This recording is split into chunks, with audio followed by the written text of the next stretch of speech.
באים לעזה, אנחנו באים ללבנון, אנחנו נבוא לאיראן, אנחנו נבוא לכל מקום. תהיו בחשבון כמה אנחנו הולכים להרוג מכם וכמה אנחנו הולכים לבצע בכם על כל אחד מ-1,300 האנשים שרצחתם.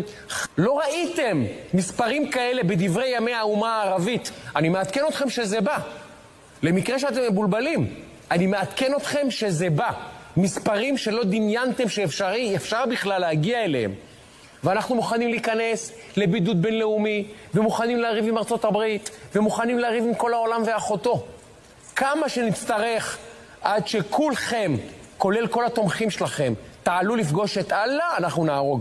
שיהיה ברור, שיהיה ברור, זה המצב בישראל, זה הסנטימנט. תחגגו ברשתות החברתיות, תעשו פרי פלסטיין, תעשו את כל המסכנות שלכם, ואנחנו נבוא להשמיד אתכם. להשמיד. להשמיד. תעבירו את זה, תריצו את הסרטון הזה, שיראו כל החברים שלכם מה אנחנו עומדים לעשות לכם.